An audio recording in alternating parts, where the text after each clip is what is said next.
नहमदुहु व नसल्ली अला रसूलिल करीम अम्मा बाद फ़अऊज़ु बिल्लाहि मिनश शैतानिर रजीम। मोहतरम नाज़रीन, रमज़ानुल मुबारक के सिलसिले में आज हम पहले पारे के मज़ामीन का ज़िक्र करेंगे और आपसे बयान करेंगे। हमारा ये आज का ये जो सिलसिला हम शुरू कर रहे हैं, इसमें हमने सिर्फ़ आपकी खिदमत में मज़ामीन कुरान और ख़ुलासा इस पारे का, जो आज हम पहला पारा शुरू कर रहे हैं, सिर्फ़ उसका हम ख़ुलासा बयान करेंगे ताकि जो तरावी आपने आज पढ़नी है उसके मज़ामीन और जो मफ़हूम है कम से कम आपको उसका अंदाज़ा हो सके। ये बिल्कुल मुख्तसर होंगी।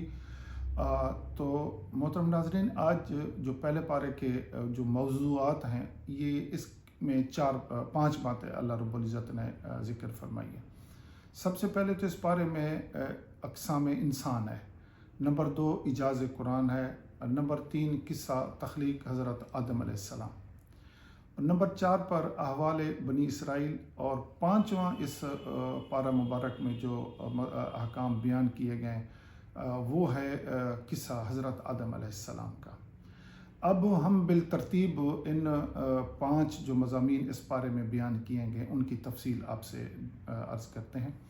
नंबर 1 बयान इस पारे में है कि इंसानों की कितनी किस्में हैं, तो वो 3 किस्मों का ज़िक्र इस पारे मुबारक में अल्लाह रब्बुल इज़्ज़त में शुरू में ही फरमा दिया। यानी पहली किस्म जो है वो मोमिनीन की है, दूसरी मुनाफिकीन की, और तीसरी जो है ना वो काफरीन की है, काफरों की है। इसी पारे में फिर जो मोमिन हैं उनकी 5 सिफ़ात भी ज़िक्र की गई हैं। यानी नंबर 1 उनकी जो मोमिनों की जो सिफ़त है वो ईमान बिल गैब है, अकामत सलात है, इन्फाक है, और ईमान बिल कुतुब है, और यकीन बिल आखिर है। ये 5 बातें हैं। अब मुनाफिकीन की जो खसलतें इस पारे में बयान की गई हैं वो ये हैं, उनमें ये नंबर 2 पर जो मैंने गुजारिश की, तो वो मुनाफिकीन की खसलतों में झूठ, धोखा, अदम शऊर, कल्बी बीमारियाँ, अहकाम इलाही से मजाक, फितना व फसाद, जहालत, जलालत, तज़ब्ज़ुब, और इस तीसरा जो इस में मज़ामीन बयान किए गए वो कुफ़ार के बारे में बताया गया कि उनके दिलों और कानों पर और आँखों पर अल्लाह ने पर्दा दिया हुआ है। अब नंबर 2 पे हम आएंगे, जो इस कुरान के जो अहम दूसरा जो मौजू है, पहला हमने डिस्कस कर लिया। दूसरा मौजू है इजाज़ कुरान, यानी जिन सूरतों में कुरान की अज़मत बयान हुई है उनके शुरू में हरूफ मुक़त्तआत हैं, ये बताने के लिए कि इन्हीं हरूफ से तुम्हारा कलाम भी बनता है और अल्लाह ताला का भी, मगर तुम लोग अल्लाह ताला के कलाम जैसा कलाम बनाने से आजिज़ हो। ये इस इजाज़ कुरान के ज़िम्मे में अल्लाह रब्बुल इज़्ज़त ने फरमाया कि तुम सब मिलकर, जितने भी हैं, मिलकर अल्लाह की जो कलाम है इस जैसी कोई सूरत तुम नहीं बना सकते कोई चीज़। इस पारा मुबारक में जो तीसरे अहम मज़मून हैं वो हैं किस्सा हज़रत आदम अलैहिस्सलाम का। मोहतरम नाज़रीन, हज़रत आदम अलैहिस्सलाम का किस्सा कुरान मजीद की मुख्तलिफ़ सूरतों में आया है। इब्तिदान जो इस किस्सा जो शुरू होता है वो सूरत अल-बकरा में है, फिर आगे तमाम सूरतों में थोड़ा थोड़ा करके आता गया है।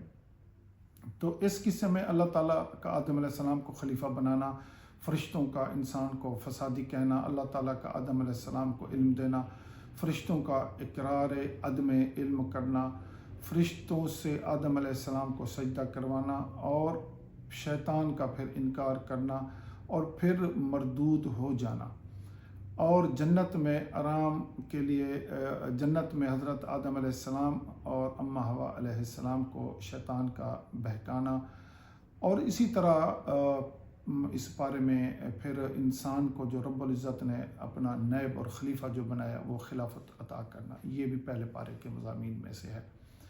इसके बाद जो चौथे नंबर पर जो अहम मज़ामीन है वो हैं अहवाल बनी इसराइल, आगे चल के जो आते हैं।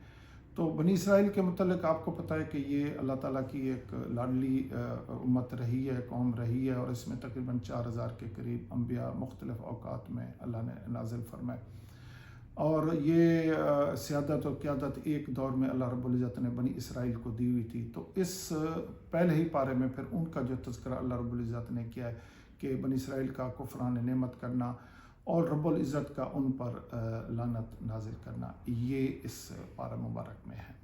तीसरा इसमें फिर किस्सा जो हज़रत मारूफ़ जो किस्सा है इस पारा मुबारक में, 2 किस्से हुए, एक तो हज़रत आदम अलैहिस्सलाम का اور دوسرا جو قصہ اس میں اہم ہے وہ حضرت ابراہیم علیہ السلام کا ہے۔